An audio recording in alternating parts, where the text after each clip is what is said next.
Ladies and gentlemen, welcome to Talking About Balls. We are back, even though it's a little brief, but we are here. I am joined by Kyle Price. Kyle is, of course, traveling and has a function to get to in about 15 minutes, and my computer decided it wanted to do a full reboot right before the show started. On top of that, I got on lost. the day where we have like tight time constraints, your computer's like, "Not fuck you."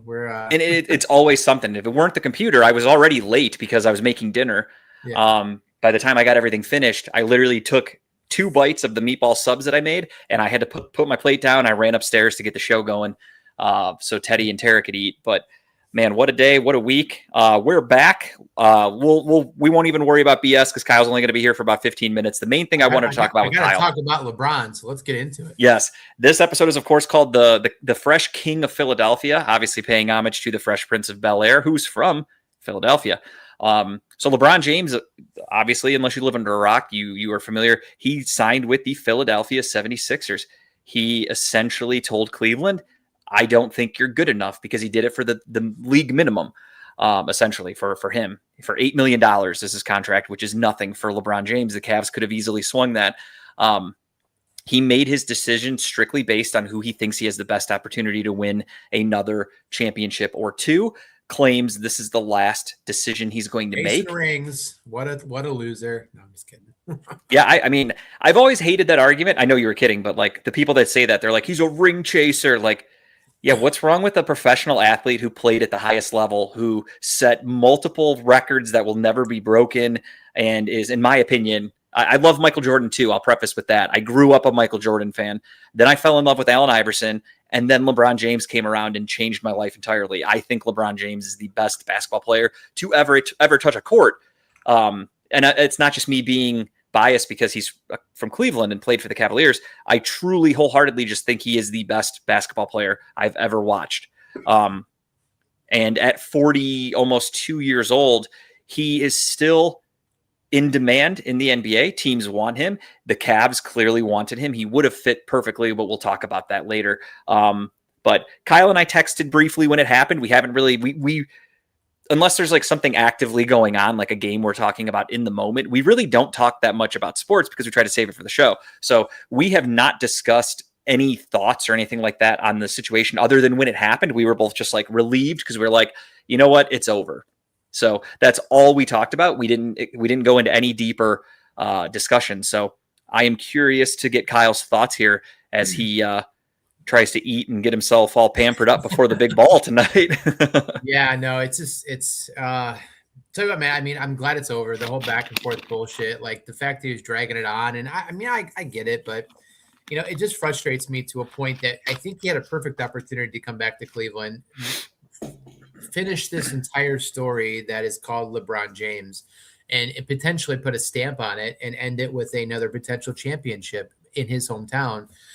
And he didn't like that. I think that, there's so many rumors. Obviously, I think the James Harden thing potentially has something to do with it. I don't think he was a big fan of James Harden being here.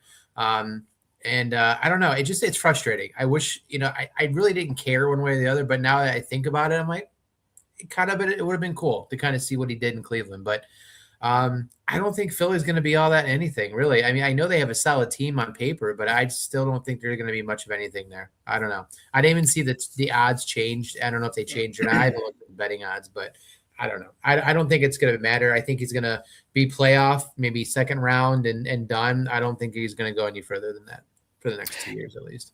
Yeah, Philly is an interesting situation. Obviously, they've made a lot of changes. Sorry, I'm just sharing the show here on Facebook, so I was listening and obviously paying attention. But yeah, no, I was kind of taken aback when he chose Philadelphia. I honestly was thinking it was between the Cavaliers and the Miami Heat. I didn't think Philly really stood a chance. From a basketball perspective, to the fit, because the rumor is he's going to be like playing point guard essentially. So LeBron James is going to be running point. Tyrese Maxey will play the 2. They're going to have Jaylen Brown play the 3, or VJ Edgecombe. I'm sorry. Well, actually, no, it doesn't even make sense. I don't know how they plan on doing it. So technically, I think it's going to be Maxey is the point guard. He's the 1. VJ Edgecombe is the 2. Jaylen Brown is the 3. LeBron is technically the power forward, 4. And Joel Embiid is the 5. But LeBron, from what I've read, it's all speculation, is he will be the main ball handler. So essentially he will be running point, but he's not technically the point guard. Which means, again, LeBron James is not a power forward. LeBron James is a 3. So he's playing out of position to fit in with this team because they have Jaylen Brown, who at this stage of his career is a better player than LeBron James. Depending on the night. Don't get me wrong. LeBron can still bring it if he wants to, but LeBron's also old and understands he doesn't need to do that every night anymore. So going to Philadelphia. He still deserves attention on the court, which opens 100%. Up the rest of the court. So, and that's kind of the goal for this. Was the last time LeBron James technically played point was with the Lakers, and he averaged over 10 assists a game. So he's a great passer. Obviously, he's a phenomenal passer. So I was joking internally. I didn't tell anybody this joke yet, but I was joking that his goal now, he's not actually chasing rings. He's trying to set the all-time assist record, and that's why he's going to Philly, because he just wants to kick it out to some shooters and call it a day as a grandpa. If you could look that up, George, of how far away LeBron is from, I think John Stockton is the all-time leader. How far away is LeBron James from John Stockton for the all-time assists? Again, I was just joking about this. I don't know if he has a chance. I'm actually curious of the gap. But yeah, the fit was a little off. So Philly, I never thought were a true threat. Same can even be said for the Heat. The Heat were an interesting combination because obviously they have their combination now of Bam Adebayo and Giannis Antetokounmpo. Giannis would play the 4. Bam's obviously the 5. They have what's his name? Ware, I think his last name was. I forgot something. Ware. No catching Stockton, by the way. I just saw the numbers. Is it that far off? Okay. 12,000 to 15,000. There's no way he's getting 3,000 assists in 2 years. I mean, if he averages, no, stop. No, not going to happen. I was trying to do the math. I was like, okay, if he plays 2 more years, he'd have to average double digits, and even that's only going to get him not even 2,000. No. So, all right, probably not going to get it, but he might get close. But hey, second's not bad. That's second. Hey, you know what? Yeah, John Stockton put it up to a number where I don't think we're ever going to see anybody pass it. 15,806. 15,806, 12. Next in line is Chris Paul. He definitely has a chance to circum Kidd and Paul, though, so he can be number 2 overall. Yeah, he'll pass Jason Kidd by Christmas, and maybe even sooner than that. And then Chris Paul, he'll probably pass in a close to the All-Star break, if I had to guess, assuming he does it at an average pace. I'm going with, now that he's playing point, I'm kind of going to look at, he's going to have 7 to 8 assists a night minimum. So I'd say that's not bad. But yeah, so Miami made a little more sense to me because he obviously has history there. He likes the coach. He could go play with Giannis. He can go play with Bam. That one. But also same kind of issue. I was like, they don't really have much depth. They just signed a bunch of shooters, and that's pretty much all they have. A lot of streaky shooters. I don't think the Miami Heat are a legitimate contender, personally. I don't like the way they're constructed. But the Philadelphia 76ers, kind of the same thing. When you go over their starting 5, great. Now get to their bench. Not much. Their bench is pretty weak. They are making some moves, though. They've brought in Kentavious Caldwell-Pope, who is a friend of LeBron's. They played together on the Lakers, and they brought him in. They've already made a couple moves. They had to trade somebody to open up a roster spot in Philly. So they're already doing a couple things for LeBron. However, I think they also understand that LeBron is not calling the shots. He's not the best player in the league anymore. When LeBron was the best player in the league, you listen to what he tells you. When he's probably your 3rd best player on your starting 5, I would put Maxey, maybe, and for sure I would put Jaylen Brown ahead of him right now. Joel Embiid, when healthy, yes, but I don't count Joel Embiid for much because he's never healthy. So if he's fully healthy, if you can guarantee, if you can do a magic spell with a witch and they can say Joel Embiid will be healthy all season, then yeah, Joel Embiid's much better than LeBron James at this stage of their career. It's a lot of people who need the ball, and there's only one ball, right? And that's kind of the problem that some of these super teams get, right? Is the fact that you only have so many chances to score. Who's it going to run through, right? Who's the main focal point, right? Can everyone get a chance to touch the ball? Of course, but at some point, defense is going to be an issue in this team, I think, if I had to guess. I mean, I know Brown's a good defender, but I don't know. I just don't see it really putting them to a championship easily. No, I agree. The defense, like Tyrese Maxey's kind of scrappy. He's a fun young player, but like you said, there's only one basketball, and there's 5 guys out there that there's a lot, obviously I like analytical nerdy stuff when it comes to sports, just to kind of get an idea on some things. And unfortunately, now that I'm diving deeper into it, it's made me realize the Cavaliers are not a championship roster because of the pieces they have currently. Donovan Mitchell, unfortunately, who I love, there's enough data out there that shows that, like, his usage percentage and things, he's not a positive player for a championship. Yeah. If that makes sense. And this person did the math on the Sixers, and obviously a few of them have changed teams, LeBron and Jaylen Brown. So they're going into a new team, new roles, everything. But he added up all of their usage percentages, and it was over 200% between Maxey, Edgecombe, LeBron, Brown, and Embiid. It was over 200%. And he was like, it's going to be interesting to see how Nick Nurse makes this work, because that's a lot less usage for these guys. The guys that are used to having the ball dominantly, Tyrese Maxey averages like 30 points a night. To get 30 points a night, you need to shoot the ball roughly 15 times. And that's if you shot 100%, which NBA players don't do that. So he needs to take like 30 to 40 shots a night, give or take. I don't know the exact data on Maxey, but I know he's a huge volume scorer. So I'm sure he's taking, unless they plan on scoring 120, 130 points a night. I see a lot of those numbers just coming down. Absolutely. And that changes guys too, because these guys are professionals. And, you and I are both big sports fans. We know that professional athletes, a lot of them are very, very locked in on routine. Like, they do the same thing all the time. They're comfortable with the same thing. They get into rhythms a certain way. There's certain players that might start off slow every night. There's guys that, like, even in baseball, there was always the joke of Stephen Kwan. Stephen Kwan always kills it in the first half of the year, horrible in the second half of the year. It's been a thing for his whole career. There's just players that can do stuff like that. And in basketball, some of these guys might be like that. They might be like, in the beginning, like LeBron did this all the time with the Cavaliers. LeBron would come out and he would just pass. He wouldn't shoot a shot for the first 10 minutes of the game. And you're watching it and you're like, the fuck, LeBron, take over. Like, what are you doing? And then it turns out he knows what he's doing. He's dissecting the defense. He's making them feel like this guy's going to shoot the ball. And then later in the game, it's going to open up everything. Mm-hmm. And he's doing that. Now, that works on certain teams. It might not work with the Sixers in that aspect.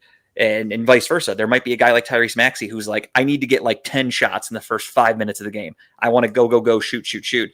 And other guys are like, no, I don't play like that. I want to slow it up. So Nick Nurse has his hands full.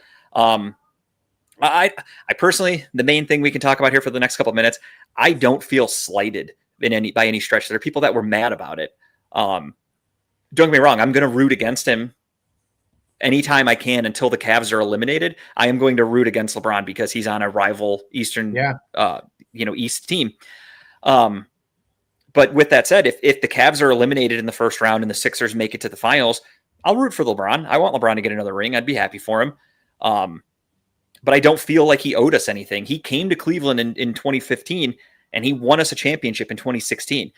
We could have won more, but because he was so good, he made the Golden State Warriors do what they did in recruiting Kevin Durant, because they're like, hey, we're not going to beat LeBron.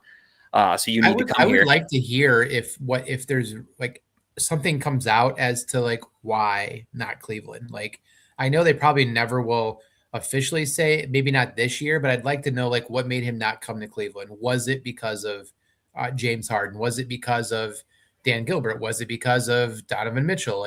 What was the reasoning you decided to go to Philly over Cleveland, right? And I really would be curious to know, if you had to guess, what do you think the main reason is, if you had to pick one? I think, as I shoved chicken down my throat. Hold on. And I don't know, better there than somewhere else. Mm-hmm. I'm curious to see in the future, take a look at how many Clutch Sports clients the Cavaliers get. There are some rumors, and I don't know why. I'm trying to figure out the stem of it all. But Rich Paul is, of course, LeBron's agent and the owner of Clutch Sports. And he got his one client that was on the Cavaliers last year was Darius Garland. He got him traded. So now he has no affiliation with the Cavaliers. LeBron's a free agent, won't go there. They made sure to put on their board Darius Garland. If you remember from that podcast they highlighted that the Darius Garland trade, they believe, made the Cavs worse. So they kind of threw it out there, but it's interesting to think about that because he is a Clutch Sports client. LeBron's a Clutch client. And for what it's worth, I've seen some rumors from people. They haven't gone into any detail other than saying that the Cavs were fully convinced LeBron was joining them in Cleveland, to the point where like they, not just like out of general optimism, they must have had it from like Rich Paul or from LeBron, or somebody said something like, hey, I'm coming to Cleveland, we're going to do this. And then he picked Philly. So this person, again, it's all alleged. So allegedly he put this on social media, but he said, this is a guy who said he used to work for the Cavaliers and he doesn't anymore, but he still knows people in there and talks to them. And he said the relationship between the Cavaliers and LeBron James right now has never been worse. And LeBron like pissed them off to another level because they really did think he was coming to Cleveland. From what this guy put, again, it's all alleged, but one thing to look for in the future is if they stay away from Clutch Sports clients, because then they're going to say fuck you to Rich Paul and try to basically blacklist him as an agent. So that's something to look towards in the future, and that might give us some answers on why, what's going on with that relationship. Wow. Well, hey, I got to jump off, but I want to add 3 things real quick. So I'll do my quick BS moment, something I'm proud of. I think you saw my Facebook post. Lost a lot of weight, still going. Like I said, I think at 25, 30 pounds left to go. I'm planning a Cedar Point trip next month because I think if I lose the couple pounds I'll lose here in the next couple weeks, I'll be comfortable enough to ride and probably get on most rides, which I'm really excited for. So I'm hoping to get some people to go out and go for the day and ride some rides. My tip of the week, if I had to pick one, I just finished the 6th book in that Bobiverse series that I was reading. So I'm done with the 6th book. The 7th book comes out in September. I can't wait. I just started a new book series called Dungeon Crawling Carl. It's about a guy who basically the world gets overtaken by aliens, and they get dropped into this like virtual dungeon. Like he has to survive. There's 18 levels. So the entire human race has to like basically fight through. And it's like a Running Man. So like this alien race has people watching live as these people, humans and whatever. They've done it to multiple races and multiple planets. They have to go through and they basically start like a video game. You start off at level 1, you have 0 attributes, you have 0 gear, and like you go through this virtual thing like a video game.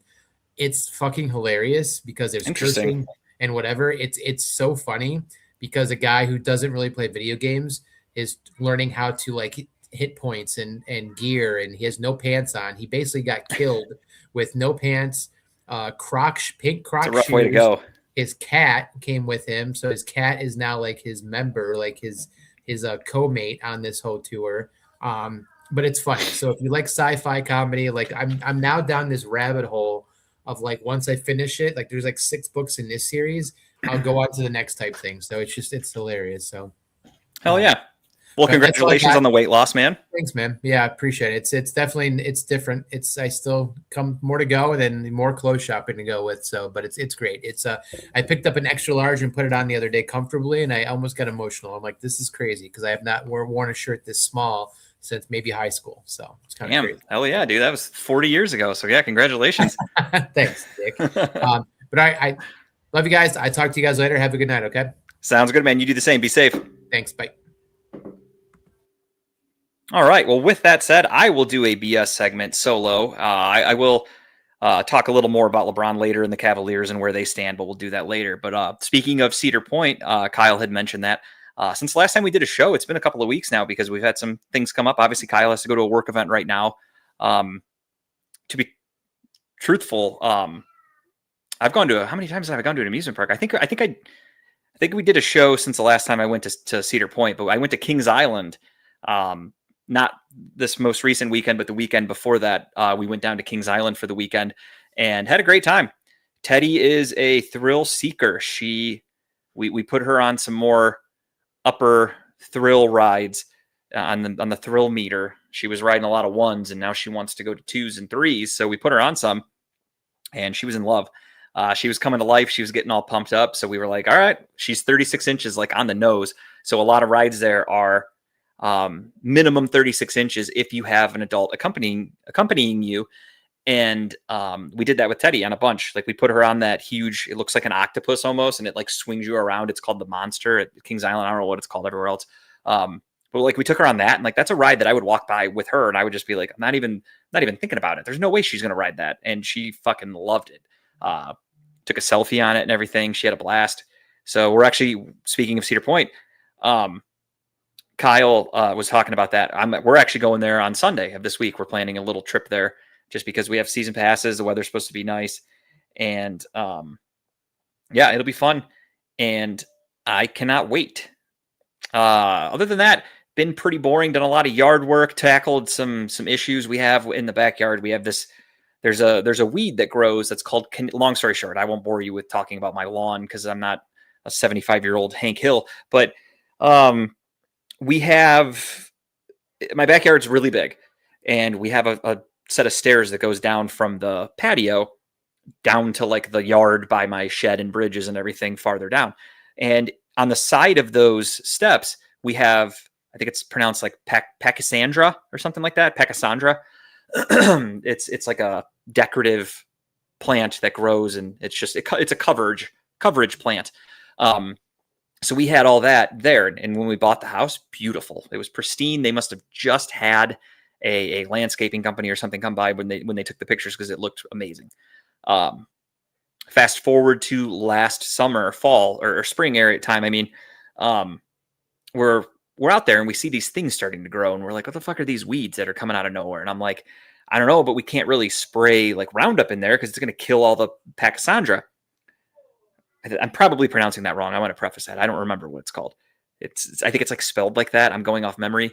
So anyway, we hire a company, and they came out and they pulled it all, and then they cleaned it up, and it looked beautiful. So summer goes through, fall comes, winter comes, spring comes. All of a sudden they start popping up again. We're like, what the fuck?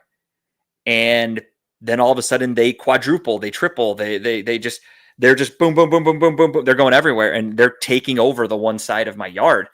So we let them grow like they were growing a little bit, and we were kind of debating on what we're going to do because we were Googling it. We figured out it's Canadian thistle is what it's called. And it is a very invasive weed. Essentially what happened was when we had it pulled last year from the landscapers, they clearly don't know what they were dealing with. You pull it, and that causes the root system underground to spread. So when you pull it, you think, cool, I got it out there, blah, blah, blah. There's a very deep root system that spreads. So when you pull one, you can potentially grow like another 5. So we didn't know that. So it overtook our one side. And so now that we know what we're dealing with, we reached out to some companies, and we got quotes and, treatments. How much is, what can you do? Can you tackle Canadian thistle?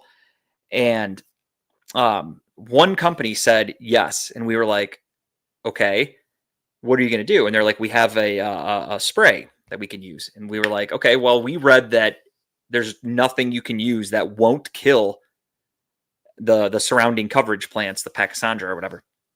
And he was like, no, I have a special recipe that works.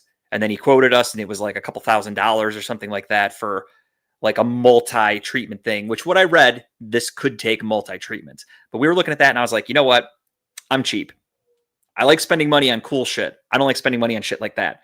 So I would rather just do it myself. And I know it's going to be a pain in the ass, but I was like, I'm just going to do it myself. So over the weekend, I did it myself. On Saturday, it was hot as hell outside.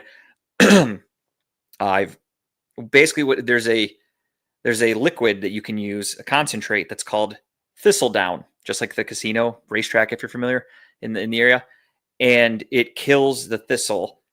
And supposedly I thought it was going to kill everything around it. So I sprayed it. I tried to get as perfect as I could on just the thistle to not kill everything around it. And all of a sudden, a couple days go by, and you see it starting to wilt, and it looks a little like shitty. And we looked, and the Pachysandra is completely fine.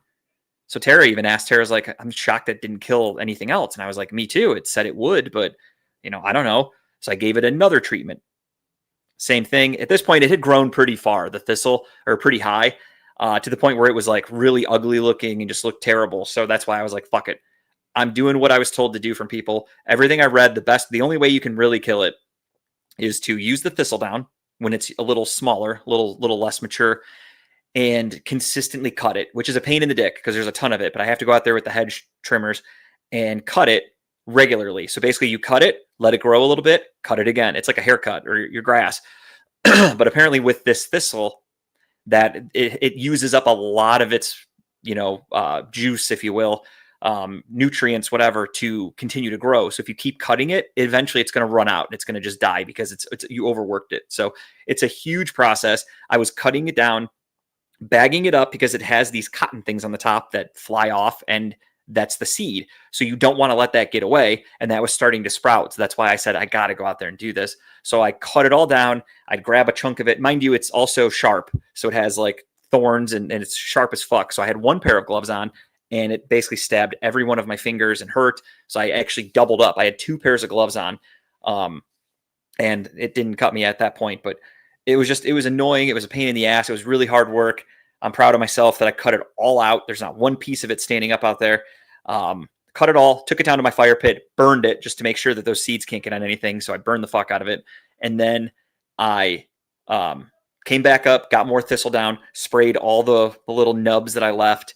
And I've been keeping an eye on them. And once they start to grow a little bit, if they survive the thistledown, they're getting another fucking treatment and another cut. But I'm only going to let them grow like that much. So I don't have to worry about burning it all and doing all that extra work. But I swear to God, that was like the hardest work I've ever done. It was crazy. I was exhausted on Saturday, but proud of myself. Got it done. Happy. Makes our house look so much nicer and better. So it's a shame that my BS segment was mostly me talking about lawn care, but I'm just really proud of myself. That was a lot of work. But yeah, we went to Kings Island, had a really good time. We were down in the Cincinnati area for the weekend. I got Skyline Chili. Went to Kings Island because that's part of the season. We have season passes, the gold passes for Cedar Point, and you're allowed into any Six Flags park. And Kings Island is owned by Six Flags. So we went down there for Tara's birthday on this last Saturday and had a blast. It was so fucking hot though. It was a normal temperature of like 96 and a real feel of over 100. It was miserably hot. I was literally just sweat soaked all day. But it is what it is. If it were Cedar Point and it were that hot, because we did that before, we were going to go before the 4th of July and it was hot as fuck. So we said, nah, forget it. In Kings Island, we had no choice. It was hot and we're like, well, we already paid for the hotel. Like we're here. We drove 3.5 hours, whatever. We're going to the damn park. So we had a blast. We were there for all day. Like we got there, they open at 10, I think. We got there at 11 and then we stayed until like almost 8 o'clock because we had Teddy. So we stayed till like 8. Really good time. Honestly, it's a beautiful park. Rode a bunch, had some fun. Wish we could have rode more, but there was some rain that day and it affected some of the rides. So we were like on the way to a roller coaster called the Beast. Tara was going to go ride it and then sub me on. And with the parent swap or whatever it's called. And they kicked everyone out of line. They said the ride's closed because it was raining. But it also really wasn't raining that hard. It never rained that hard, but they closed a lot of rides a bunch of times. So we got to ride a few things, nothing crazy. But had a really, really good time. Kings Island is a beautiful park. I'd love to go back down there. And then there was another thing I went to that I'd heard about it. I've Googled it. I've looked into making a road trip. I've never pulled the trigger. And I regret not knowing about or not going to this place many, many, many years ago. Jungle Gyms. If you're familiar with the store Jungle Gyms down in the Cincinnati area, it is the coolest grocery store I have ever been to. I absolutely loved it. It is literally a tourist attraction. They have foods from all over the world. They have toys. They have booze. They have candy, chips, whatever. They have regular groceries. They have frozen pizzas. They have sections specifically for other countries. They have a bunch of foreign stuff. They have a Haribo gummy brand whole section because it's from Germany. They have an entire section of just Italian foods and olive oils and pastas and garlics. And they have Africa and they have China and Japan, everything, dude. It's so cool. I didn't buy as much as I wanted because we had to drive home. So I was like, I don't have a cooler, so I couldn't buy anything cold. So that was out of the question. I couldn't buy any frozen stuff, any refrigerated stuff.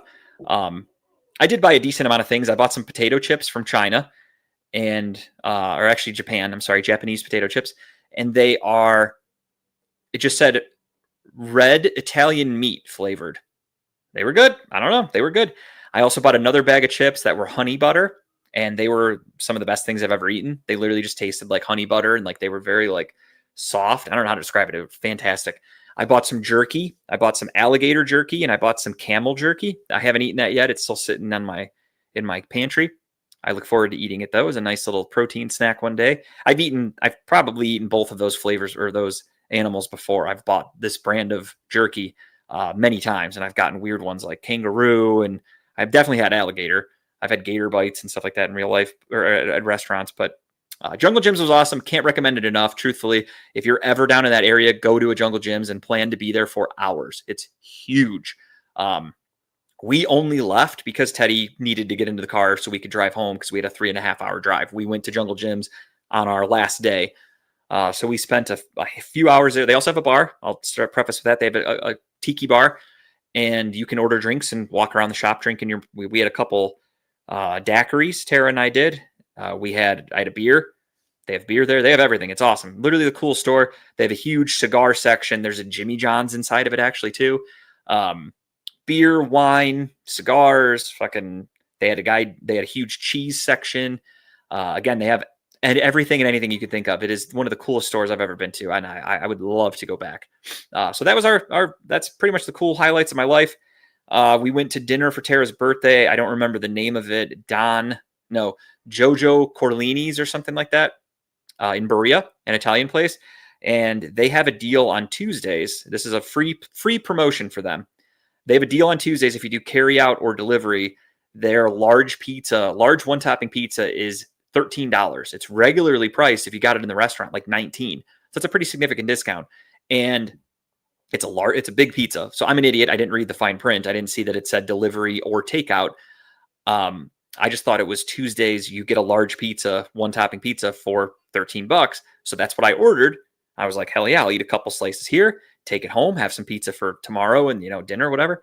And I didn't realize that I did not meet the criteria to get that deal. So I was charged full price. I was charged $19 for the pizza, but it was also, I swear to God, it was one of the best pizzas I've ever had. I loved it. So I'm very much looking forward to getting pizza from there, carry out, in the near future. I want to piggyback a little bit on Kyle's weight loss journey. I'm super proud of him. I've known Kyle a long time, so he's a different person now. Obviously, I've seen him at his largest, and now I'm seeing him shrink down. And let me preface with I'm 6'5". We have totally different builds because I don't want to sound like I thought about this mentally. Kyle's goal weight is not goal weight, but he's aiming right now. His current goal is 240. My current goal, because I'm on a weight loss journey as well, I've been counting calories and eating and fasting and eating less and trying not to eat as shitty, like bad food, and not drinking as much by any stretch. So I've been on a weight loss journey myself. I weighed in at 262 back in May. That's when I was getting big. I didn't feel very good. I felt out of shape. I felt horrible. So I was like, I need to change that. So that's why I started dieting and fasting and going for more walks and stuff. And I'm happy to report that, again, this is why I wanted to say this. In my head, I know no one would even think this probably, but it came to me that I just weighed in at 240. So I'm down a little over 20 pounds. And again, I'm trying to get to 225. That's my current goal. And again, super proud of Kyle. I just didn't want it to seem like his goal, he was talking about how he wants to get to 240. And I'm like, well, I just weighed in at 240. I didn't want to sound like I was rubbing it in or anything like that. That's why I don't know. I think of these things. My brain works in a funny way of never shutting off and going 1,000 miles an hour. So when I hear something, that's why I'm quick with jokes, because my brain just hears something and just shoots out 1,000 different things about it. And then something clicks. I don't know how to describe it. Very bizarre. But it did that with Kyle when he was my goal is 240. Instantly, I just thought, okay, I wanted to talk about how I'm 240, but is that going to seem like I'm, I don't know, not insulting, but I don't know. I don't know how to describe it. My brain just went in that direction. And I know nobody would take it that way, but I felt the need to clear the air. So congratulations to both of us. Let's just put it that way. We're all losing weight. We're doing great. Everybody's getting healthier. That's what you need to do when you get older. The older you get, you kind of start to feel funny things. My sciatic nerve, I talked about that for the last episode, I think. And for Father's Day, my sciatic nerve acted up. I went and saw our family friend, the chiropractor. He whipped me into shape, and I thought I was great. I was like, hell yeah. I'm a new man. I'm back to normal. I was swinging golf clubs. Everything was great. And then just about last weekend, it flared up again. And same thing, like it hurt to walk. I couldn't sit comfortably. I'm like, you got to be fucking kidding me. So I did some stretching again, would use those, the electric zap thing again. And then, happy to report that this time it only stayed for about a day, like it used to do in the past, and it went away. And I felt fantastic, knock on wood. I hope this is real wood. I don't know. I felt great for the last few days. I think it might be gone, hopefully. So getting better. But yeah, no, losing weight, getting healthy, staying in shape, or trying to at least, is always a good thing, especially the older you get. The one thing that I think it was Howard Stern, or maybe it's Rover, one of the shows that I listened to religiously. One of them always says something, and it like clicked, and I kind of thought about it, and it was like, you rarely see old fat people. And I was like, you know what? That's a really good point. Don't get me wrong. You see old fat people like that are in there. And I'm not trying to be mean. I'm not saying like fat people, like, again, let me preface, my brain thought of that. I'm not trying to insult people. Yeah, you do see some larger, like 60-year-olds, 50-year-olds, whatever. And they may look a little older, but you don't really see fat, like out of shape 70, 80-year-olds. It's very rare. If you see an old person and they're like, oh, this person's 90, they're usually like very frail. Not saying I want to grow up and be super frail. I just mean in general for everybody else that it's kind of true. You really don't see a lot of like older fat people. So it makes you think that is a contributing factor into like not living as long. So it's something you think about. Now that I'm 37, that's why I was like, I got a kid. I got to be able to keep up with her. I've got a huge yard that she's, wants to run around in all the time and play in. And, you want to keep up with your kid. So losing weight, Tara's losing weight as well. She's down like 30 pounds, I think, or something like that, in the last 6 months or whatever. She's been on a little weight loss trip for this year. So everyone's losing weight. Everyone's getting healthy. Happy to hear it. Happy to see it. So we're losing weight, and the Cavs are just planning on losing.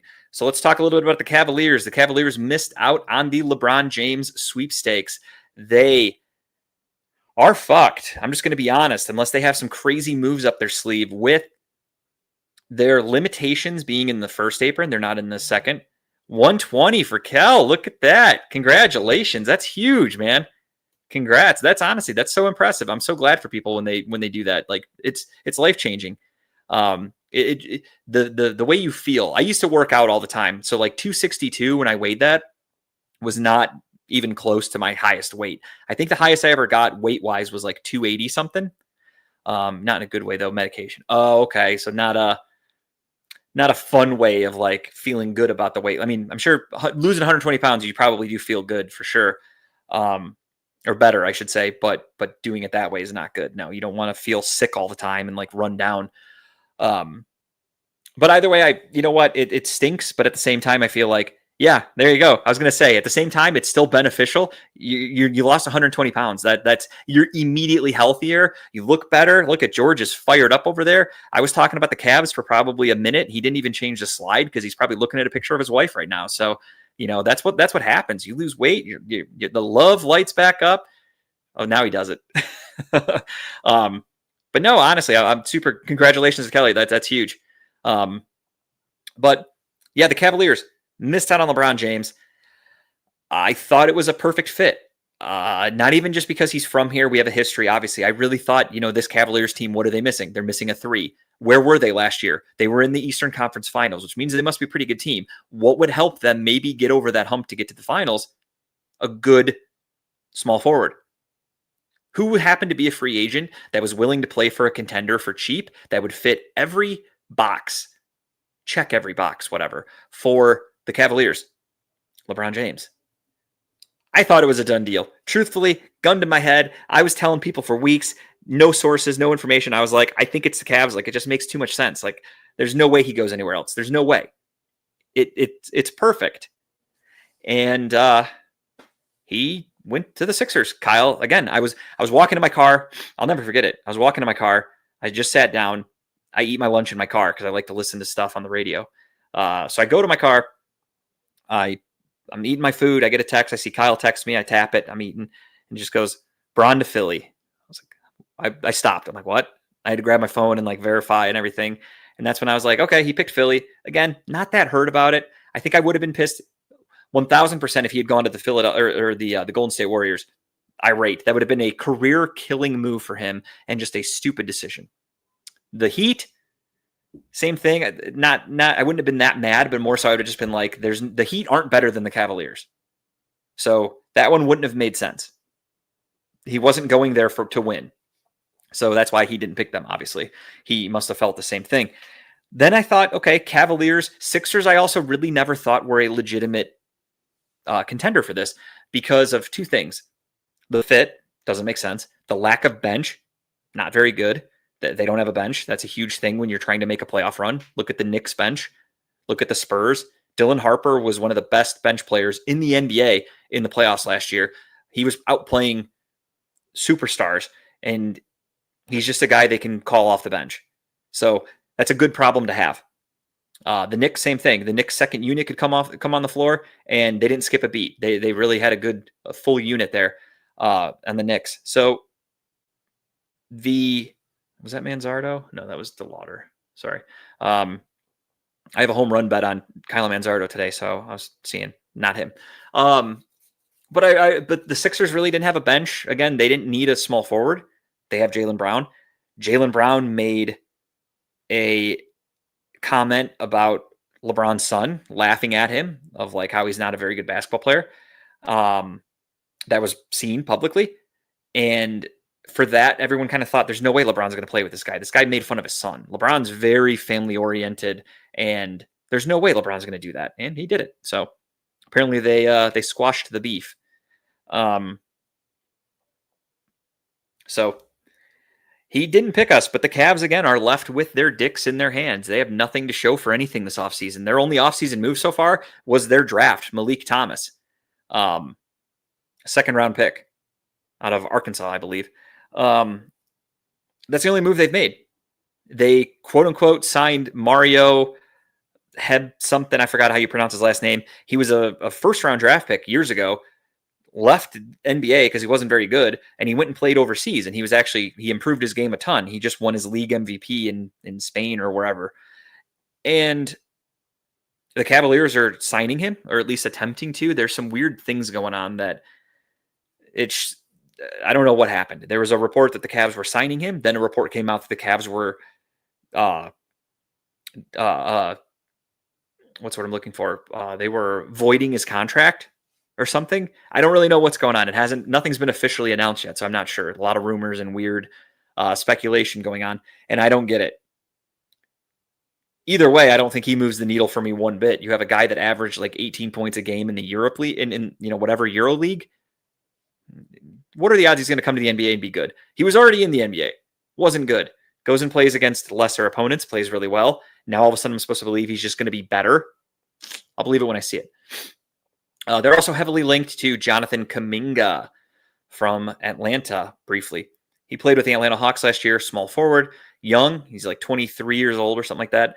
The only problem is he's looking for a pretty hefty contract of give or take $20 million a year. The Atlanta Hawks do not want to pay him that, so they are making him available because he's a free agent. So the Hawks are willing to do a sign and trade to allow a team like the Cavaliers to give him a bigger contract. The NBA is very weird with its contracts and its rules, and apparently a sign and trade would really help the Cavaliers. But to do a sign and trade, you have to trade somebody. So who are we going to give up for Jonathan Kuminga? There are a lot of rumors that Max Strus and Dennis Schroeder are on the block, and one of them could get dealt. So we'll see what happens. Again, all rumors, but from what I've heard, Jonathan Kuminga to the Cavaliers is as good as done. It's just a matter of when. So we'll see if that's true.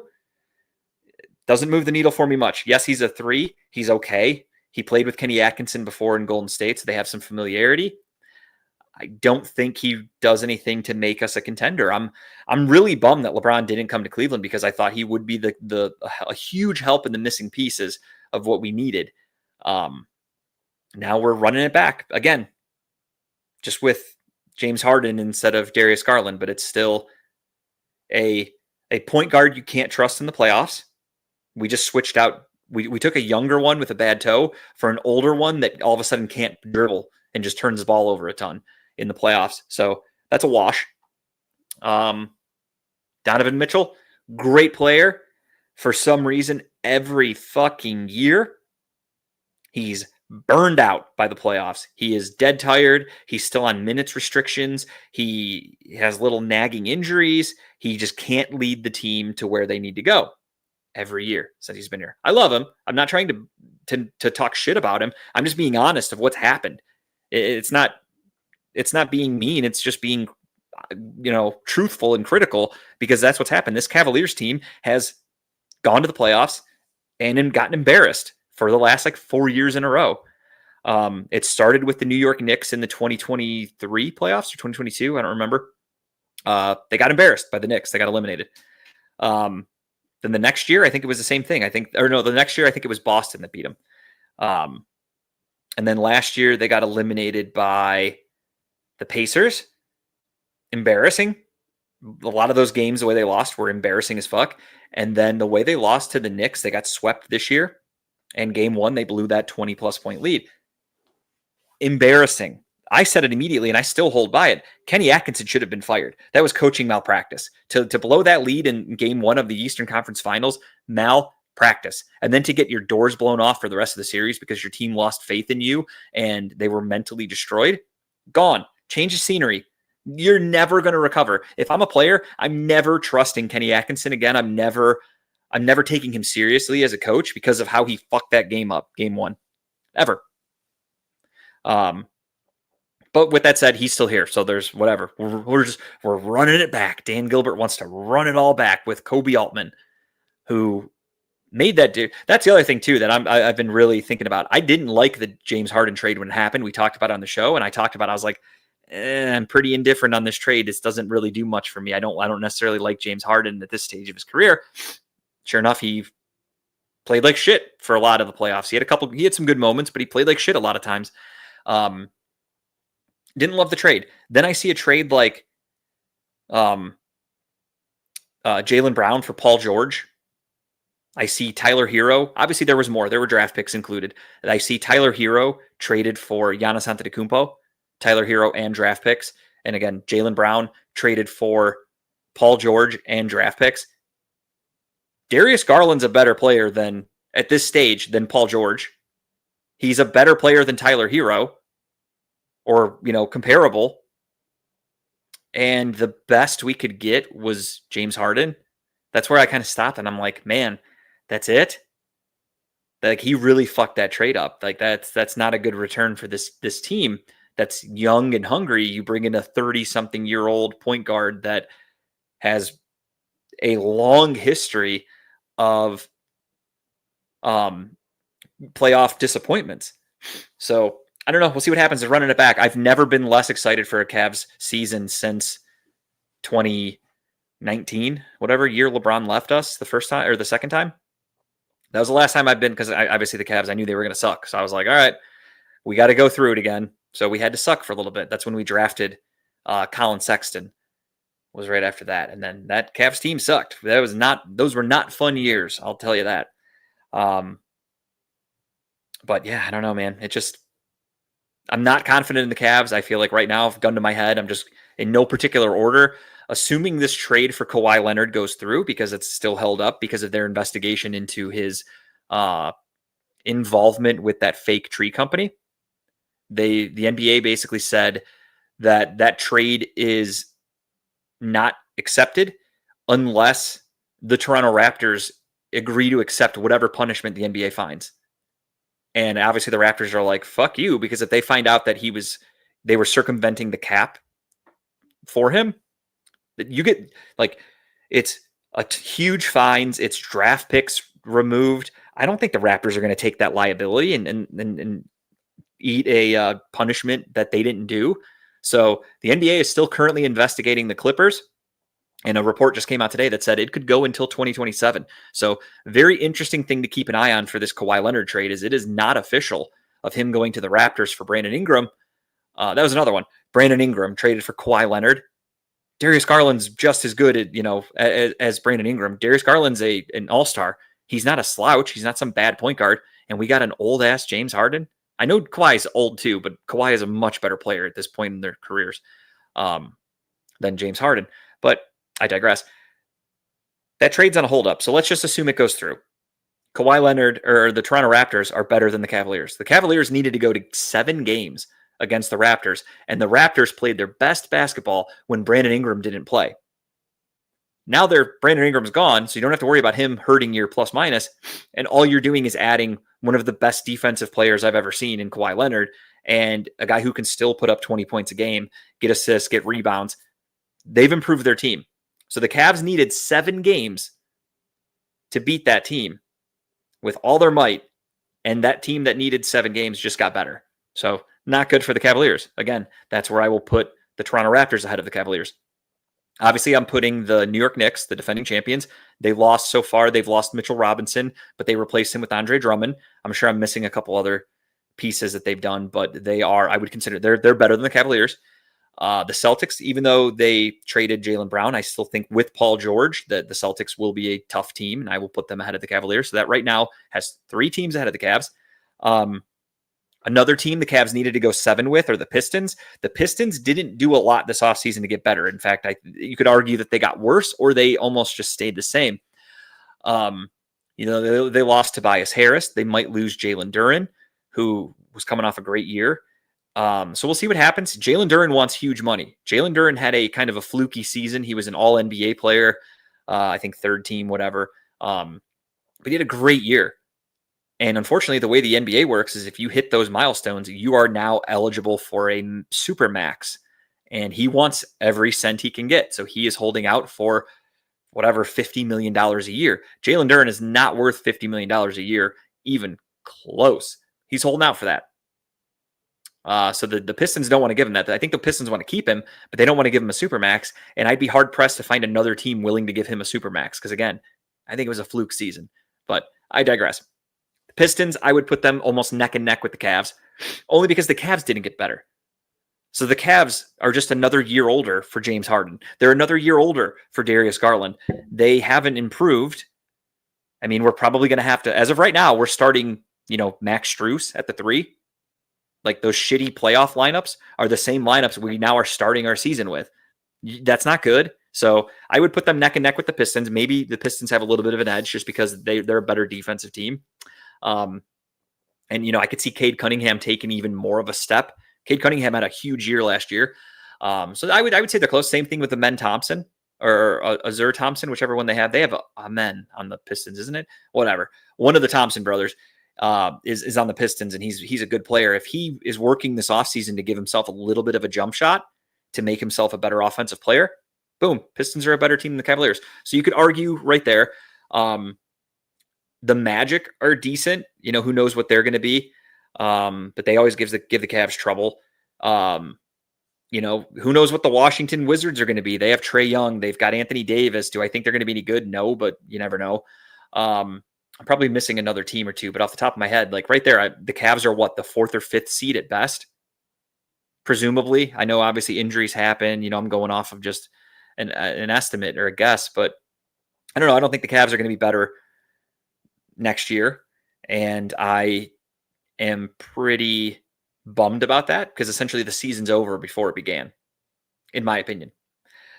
Switching gears, speaking of teams whose seasons are over, let's talk about the Cleveland Guardians. The Cleveland Guardians, we have the trade deadline happening Monday night. We'll see if the Guardians are sellers or buyers. I think at this stage of the season, they need to be sellers. They have been shut out in 3 of their last 4 games. They are just not a good offensive team. We knew that from the beginning. They did nothing to address the offense in the offseason aside from bring in Rhys Hoskins and promote some rookies. Chase DeLauder has played decently, but he, of course, got hurt for a while. He's trying to find his form back. Kyle Manzardo's been terrible for us this year. Rhys Hoskins hasn't been good. They traded for Patrick Bailey, who his offense actually got better since he came to Cleveland, but at the same time, he still bats like 200, Guardians just aren't a good offensive team. Stephen Kwan is coming around, but he's been terrible most of the year. So, in my opinion, the season's over for the Guardians. They have no shot. It's just like any other year. They might be able to sneak themselves into the playoffs, but are they a legitimate World Series contender? No. And personally, I'm sick of getting excited for them in the playoffs just to be heartbroken. It happens every single time. And there's people out there that act like going to the playoffs is some like badge of honor. After a while, it's like making the tournament in college basketball, or, making the playoffs in college football at this point, because they take so many teams. It's like, all right, if you're a consistent playoff team, but you keep losing, eventually people are going to be like, well, what the fuck? Like, get rid of, make some changes, do something. And the Guardians are never going to do that. The Guardians are going to continue to be cheap. Gavin Williams has thrown 11 strikeouts in, I think, 4 consecutive games. He took a loss last night, by the way, 2-0, because the Guardians don't score any runs for him. But he had 11 strikeouts last night against the Reds and lost. So gave up 2 runs, 11 strikeouts, took the L, 2-0. Pathetic. It's literally pathetic. I don't want the Guardians. Again, the Guardians aren't going to be buyers anyway. Not that I'd be worried about that, but it's more so of who are they going to get rid of, if anything at all. The Guardians have a really good bullpen, so I could see them trading away some bullpen arms to some playoff teams, and actual offensive guys, or field position players. There's not much there that I could see anybody wanting. Maybe Rhys Hoskins can go to somebody, a team that just wants a veteran bat to come off the bench. Maybe. I don't see anybody wanting Rocchio. Well, I don't see the Guardians trading Rocchio. I meant, obviously they're not going to trade Bazana. They just traded for Bailey, so they're not doing anything with him. Maybe they trade Austin Hedges, so they can bring up Cooper Ingles, and Austin Hedges can go to a playoff contender because they respect him. But I also think they're going to keep him for the locker room. Stephen Kwan, they should have traded him last year. If they trade him this year, you're not getting much for him. So what's the difference? Jose, obviously untouchable. Gabriel Arias, I don't think anybody would really want him, so I'm not even thinking about him either. And then, Chase DeLauder's untouchable, and then we don't really have a center fielder. It's a different person. Petey Halplin or whatever, Haplin, nobody wants him. So not a lot of options outside of the bullpen. I don't think they're going to trade any of their starting pitching. I don't believe, but it's just more so because I can't imagine anybody's going to want, a Slade Ciccone. I don't think they're trading Tanner Bybee. They're not going to trade Gavin Williams. So again, maybe bullpen guys get traded. That's about it, if I had to guess. So we'll see what happens there. We'll keep an eye on that as the trade deadline is looming for Monday. But I think the Guardian season is over, and they need to be sellers or stand pat, because don't bring in guys for rentals with this team. This team is not a real contender, and there is not a move or two, because I know the Guardians aren't going to bring in Mike Trout. Let's be realistic. If they made a move or two, it would be for like a fucking Lane Thomas, like they did a couple years ago. It would be for a guy who I have to Google and go, he sounds familiar, but who is this guy? So with that said, don't make any moves if you're the Guardians. Just accept defeat. Play the season out as is, or sell some guys. That's it. Same thing. Joey Cantillo. Would anybody want Joey Cantillo? Maybe for like a bag of peanuts. I don't know. All right. Training camp officially started for the Cleveland Browns. We'll get into that really quickly because I want to end the show a little early. It's been a long day, as you can see. I haven't even showered yet. I had to run to some stores after work. I came home. I had to make dinner. I had to watch Teddy. I did a couple things around the house, and it literally took me till after 7:00. And then I ran up here to do the show. My computer wasn't working, so I still have to run out. I have to shower, finish my meatball sub. I didn't even get to eat that yet. And then try to sit down and relax for a little bit tonight and have like an hour or two of time with my wife. There we go. Training camp did start today for the Cleveland Browns. It's open to the public. I think on Friday is the first open practice. I don't know. I think the Browns are going to suck this year. I've looked over the schedule. I've looked at the roster. They did extend Denzel Ward yesterday. They did extend Grant Delpit today to a couple minor extensions, nothing crazy. It makes Denzel Ward, currently he's the highest paid defensive or cornerback in the NFL. I'm sure somebody else will get an extension over the next week or two, and that will surpass, because that's how the NFL works. If somebody gets paid, the next guy in line goes, okay, well, now it's time for me to be the highest paid. So it's just a matter of moments for that. But the Browns are keeping some of their core guys. I jokingly, half jokingly, told my buddy, we were talking about that trade, or that extension, I should say. And I mentioned to him, I said, well, I think there were 2 fan favorites on the Browns who were legitimate fan favorites. Shedeur Sanders is not a fan favorite. Shedeur Sanders has a cult. Different, totally different, apples to oranges. There are 2 players that are fan favorites, Denzel Ward and Myles Garrett at the time when he was with the Browns. 99% of people you talk to would say those were their favorite two players. If you said anything about Denzel Ward, everyone would be like, oh, I love him. He's great. Same thing with Myles Garrett. So those were the fan favorites. Myles Garrett's gone. No way the Browns are going to get rid of both fan favorites in one offseason, so they had to keep Denzel Ward locked up. I love Denzel Ward. Don't get me wrong. I'm a fan of him as well. Has trouble staying healthy, which is not good. And then on top of that, he is a very good player when he's healthy, but he can't stay healthy. And now he's on the shitty Browns, who are going to suck this year. So I feel bad. I'd like to see him go to another team to be a contender, but I'm also realistic. That's not how the NFL works. I know there's a lot of people out there that were saying that. They're like, oh, I can't believe the Browns aren't trying to trade Denzel. Why would they keep him? And it's like, you guys just think every veteran player on bad teams just has to get traded to a good team? Like, that doesn't happen all the time. Sometimes, but it's not very common, as they act like every team can just dump off their veteran players to some other team as if it's like some rite of passage. That's not how the NFL works. A lot of times guys usually become free agents, and that's when they'll sign like a 1-year deal with a team and they try to like make it, It's not a lot of guys that are like, all right, well, you're really good. We had a bad year. We got to trade you now. That's just the way it goes. It's the circle of life. That's just, I don't know. It's a weird thing that, that fans out there believe, that the Browns can just all of a sudden call teams and say, hey, Detroit, you need cornerback help. We have Denzel Ward. Give us a first-round pick. And they're going to say, you betcha. Not how that works. Denzel Ward is likely not even close to first-round value at this point of his career with his history. The Detroit Lions also are a corner. They're a defensive back needy team. So are the Browns. Look at our roster. If they trade Denzel Ward, or if Denzel Ward gets hurt, or even if Tyson Campbell gets hurt, their second corner, they're fucked. They have no depth. These fans don't even realize that. They have no depth. So if we lose Denzel or Tyson Campbell, Browns are in really bad shape because they don't have a lot of depth there. It's ugly. It's gonna be ugly. I don't know. I don't get it. There's a QB tracker going on locally with local media for training camp. They're tracking Deshaun Watson, Shedeur Sanders. They're tracking Dylan Gabriel, and they're tracking Green. Why? These guys suck. I can't be any more clear to you football fans out there. Shedeur Sanders sucks. Deshaun Watson sucks. These guys are garbage. I'm the first to admit, egg on my face, I thought Deshaun Watson, I loved the trade at the time. I didn't realize he was so mentally fucked up that like he's just never going to be able to play football again. He used to be really good. There's evidence. There's proof. You can literally watch highlight reels and go, this guy was really good. Now he's terrible. You can't predict a guy's psyche. He's ruined. He's cooked, as they say. Shedeur Sanders is just a bad football player. He always has been. This is nothing surprising from Shedeur Sanders. I didn't think he was good when he played at Colorado, when he was coming out of the draft. I told everybody, I'm like, I don't think he's going to be a good pro. He comes in as a pro, wasn't good, and there's still people out there that are like, oh, got to give this guy some reps. I can't wait to see what he does this year. He fucking sucked.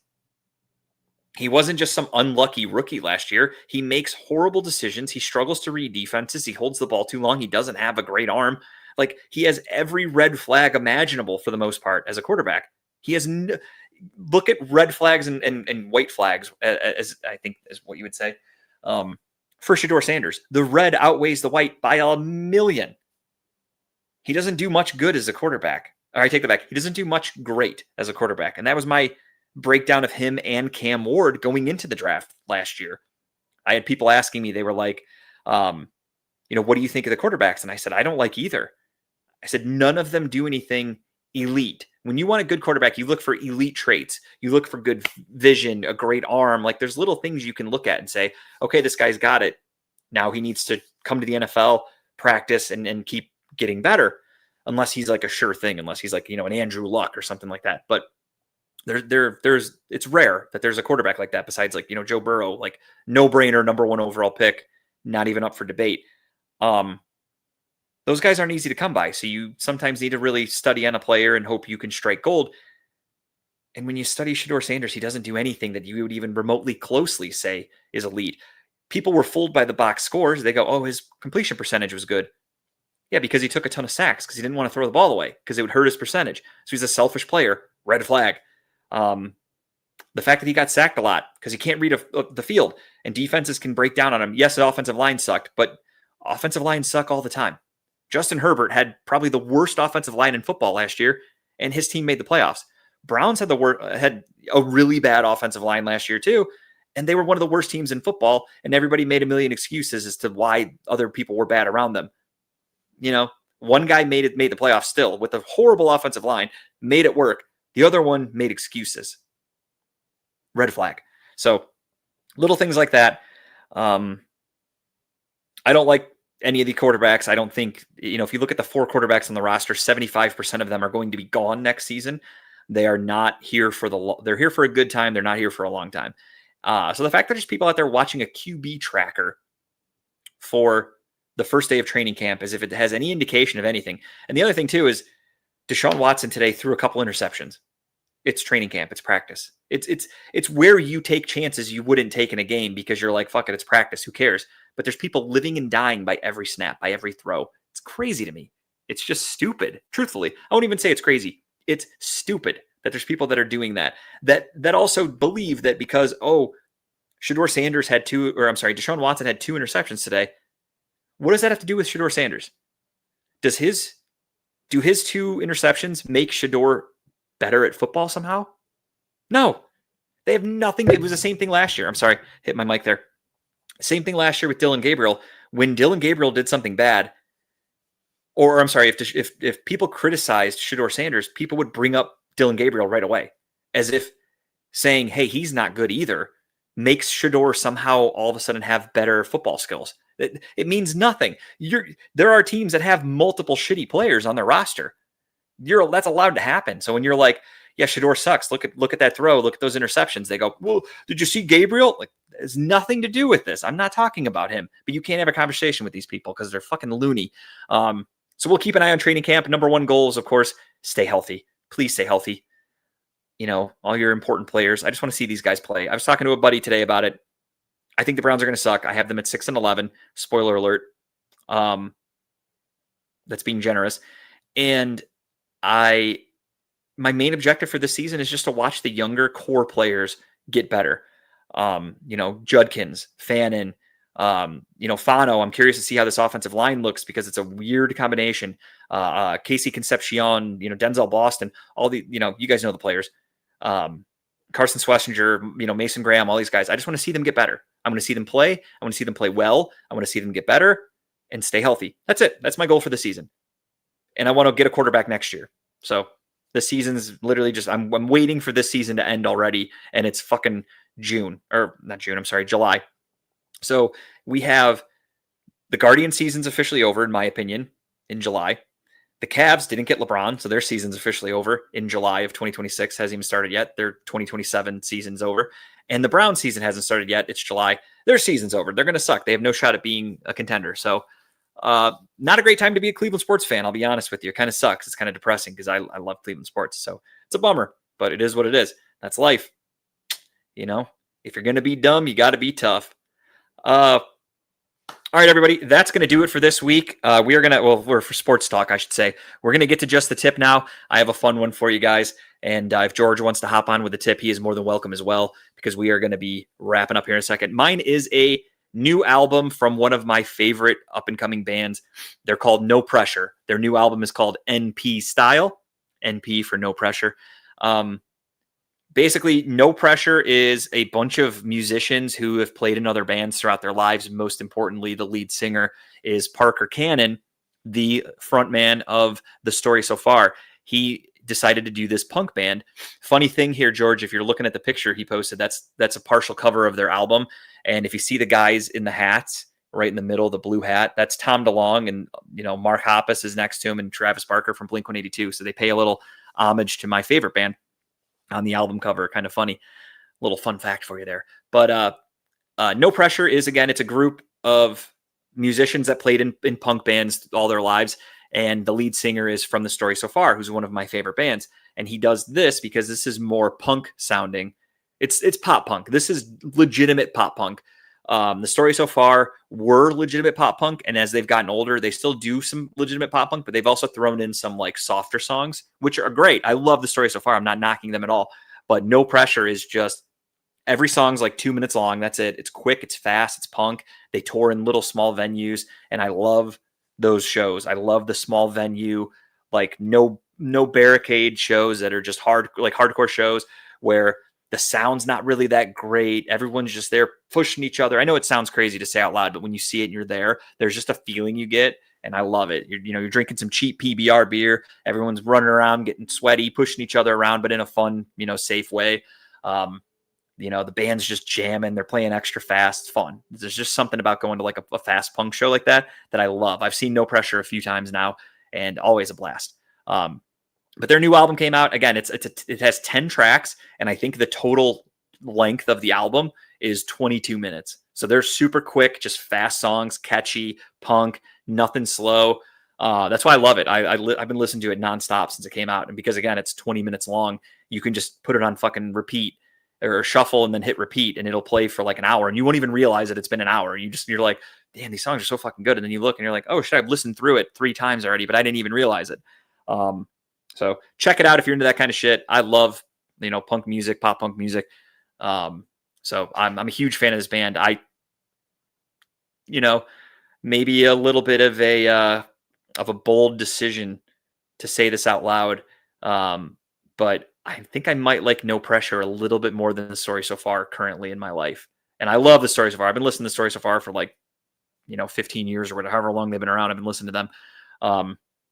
So No Pressure right now is just like, I'm more excited to listen to No Pressure than I am New Story So Far. But that's not a knock. That's like 1A, 1B right there. All right, everybody. That is going to do it for this week. Unless, George, did you want to hop on? I don't know. You didn't say anything, so I wasn't sure. I will give him a couple seconds here. That's a no. All right. Ladies and gentlemen, Cleveland, thank you for watching. Thank you for being with us. We will be back maybe next week. We'll see what happens, how the schedules align. We are approaching weekly episodes once the football season starts. So for right now, we might still do every other week. But, emergencies arise, and we will either be here or maybe we won't be. But got anything, George? I was just going to say, yeah, we'll have to talk about next week. Okay. We'll turn around and see about setting you up. You may have to run the ship, sir. Okay. I mean, as of right now, we probably weren't going to do a show. It's more so just if something major happens, that's like, we have to do like an emergency pod. Otherwise, probably take next week off, but we'll play it by ear.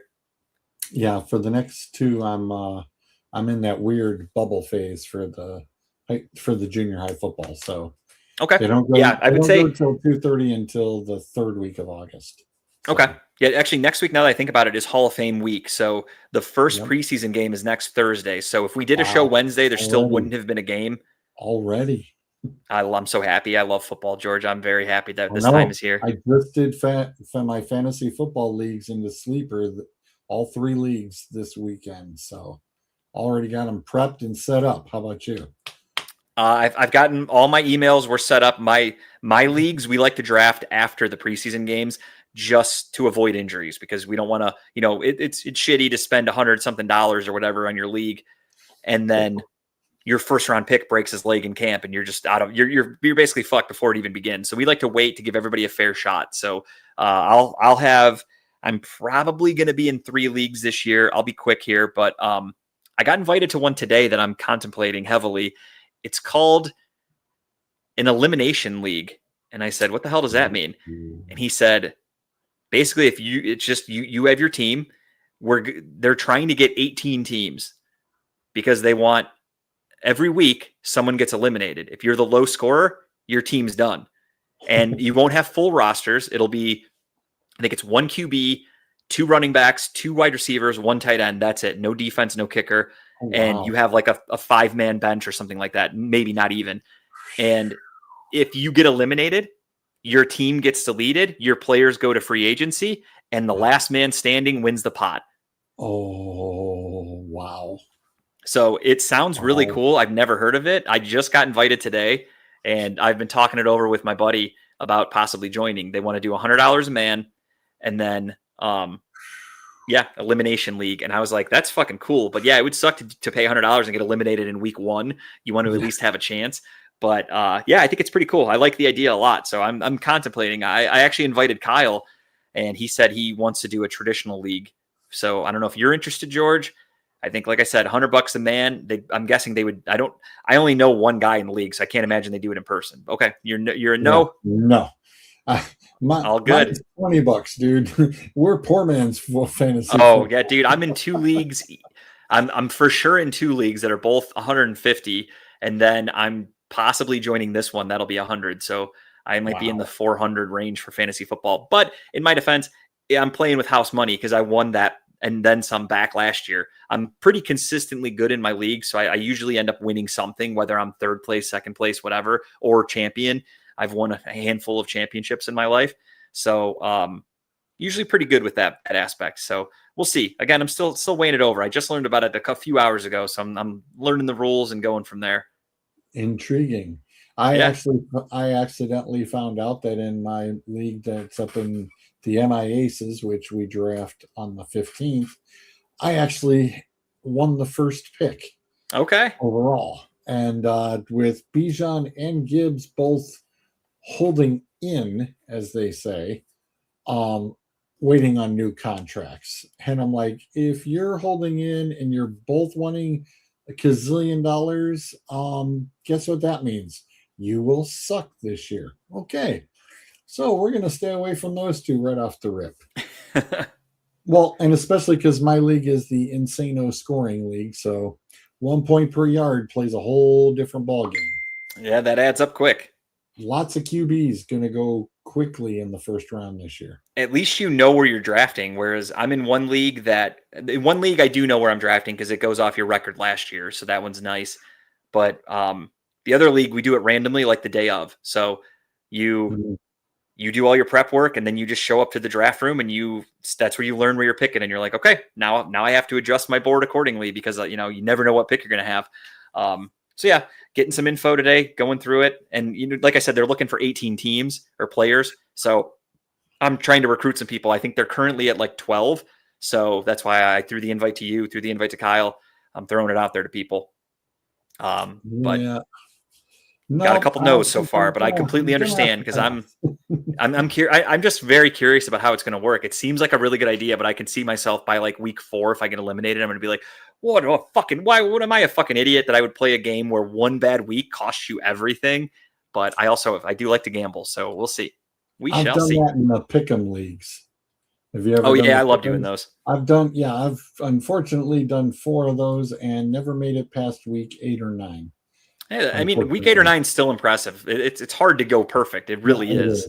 So getting to 8 or 9 is actually impressive in itself. But all right, everybody. As I said, I wanted to do an early one. I'm going to hop off of here. I'm going to go finish my meatball sandwich, and then I think I'm going to jump in my hot tub, and I am going to relax because it has been a week. So I will talk to everybody either next week or the week after. We'll figure it all out. Thank you, George, for being here with us and helping us out today. Thank you, Kyle, for stopping in for a little bit because he had to get out for a work thing. So we are ready to go. Thank you, everybody. We'll talk to you soon. Cleveland. That was